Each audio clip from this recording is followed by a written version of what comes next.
Welcome. सबसे पहले समझते हैं कि रेशियो क्या होता है। ठीक है, रेशियो का मतलब होता है अनुपात, RATIO, रेशियो।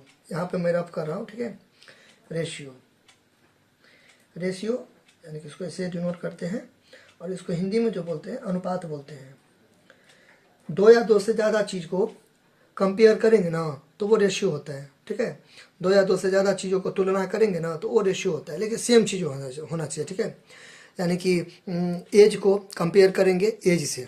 ठीक है, केजी को कंपेयर करेंगे केजी से, मीटर को कंपेयर करेंगे मीटर से। पास में ना तो दो एक ही वैरायटी रहेगा ना, सेम चीज़ रहेगा ना, तो उसको तुलना करेंगे ना, कंपेयर करेंगे ना, तो उसको बोलते हैं रेशियो। ठीक है, अब दो या दो से ज़्यादा रेशियो का तुलना करेंगे तो होता है समानुपात, यानी कि प्रोपोर्शनल। ठीक है, यानी कि उसका सेम ये होता है। तो सिंपल में कोई आपको जैसे देखिए, आपका मान लीजिए 10 रुपया। ठीक है, 10 रुपया है, इसका कंपेयर आप 10 मीटर से नहीं कर सकते हैं, क्योंकि रुपया है तो यहाँ भी रुपया होगा, तो रुपया का कंपेयर रुपया से, मीटर का कंपेयर मीटर से, बात समझ ना, एज का कंपेयर एज से, इस हिसाब से। तो अगर सिंपल में कोई अगर आपसे पूछेगा रेशियो क्या होता है तो आप बोलिएगा दो या दो से ज़्यादा चीज़ों का तुलना करना रेशियो कहलाता है, यानी कि कंपेयर करना, लेकिन सेम चीज़ रहना चाहिए। ठीक है, अच्छा, फिर अनुपात क्या होता है, मतलब अनुपात अभी समझ गए। समानुपात क्या होता है, ये समानुपात, इसका सिंबल ये होता है इस टाइप का, 4 गुण का। तो ये पूछेगा क्या होता है तो आप बोलिएगा दो या दो से ज़्यादा रेशियो का तुलना करेंगे तो समानुपात होता है। तो दो या दो से ज़्यादा सेम चीज़ों का तुलना करेंगे तो अनुपात होता है, रेशियो। और दो या दो से ज़्यादा रेशियो यानी कि अनुपात का तुलना करेंगे तो समानुपात होता है, यानी कि प्रोपोर्शनल। ठीक है, तो यहाँ पे क्वेश्चन क्या है कि यदि किसी समानुपात के प्रथम तीन पद, एक ये है, दो और ये तीन है, तो चौथा पद ज्ञात कीजिए। ठीक है, चौथा पद हमें नहीं पता है तो हम कुछ मान लेते हैं, लिखेंगे माना कि चौथा पद बराबर एक्स, कुछ भी मान सकते हैं। माना कि जो नहीं दिया रहता है ना तो उसको एज्यूम करते हैं, यानी कि लेट करते हैं, यानी कि चौथा पद बराबर एक्स। इंग्लिश मीडियम में अगर लिखना चाहते हैं तो लिखेंगे let the fourth term equal to x. ठीक है, अब इसलिए दे दीजिए। अब 3 है और ये 5 है ना, और फिर यहाँ पे 12 है, और चौथा पद क्या गैप है, पहला पद, दूसरा पद, तीसरा पद, तो चौथा पद नहीं पता है तो एक्स दे देंगे। यहाँ तो कोई दिक्कत, ये यहाँ पे समानुपात है ना, तो समानुपात जब ही है, यानी कि अनुपात का तुलना, मैंने अभी आपको स्टार्टिंग में बताया, तो यानी कि एक अनुपात हो गया। आपको इसे घसना नहीं है समझाने के लिए, एक अनुपात ये हो गया, एक अनुपात ये हो गया। ठीक है, एक अनुपात है ना। यदि किसी समानुपात के प्रथम 3 पद, तो यहाँ यानी कि ये पहला पद, ये दूसरा पद और ये तीसरा पद, ठीक है, और ये चौथा पद क्या था, इसलिए एक्स, आप कुछ भी ले सकते हो। ठीक है, तो समानुपात कैसे समझेंगे, ये एक अनुपात हो गया, ये एक अनुपात हो गया, ये 2 अनुपात हो गया, यानी कि ये एक अनुपात, ये एक अनुपात हो गया और ये 2 अनुपात हो गया।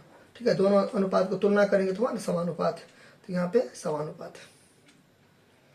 ठीक है, 4 गुण का क्लियर, यानी किसी समानुपात का प्रथम 3 पद, समानुपात यानी कि ये समानुपात, ये समानुपात का 3 पद, तो यानी कि पहला पद, दूसरा पद, तीसरा पद, चौथा पद, इधर ये अनुपात और इधर भी अनुपात। ठीक है, चलिए सब रफ था, मेन ये है।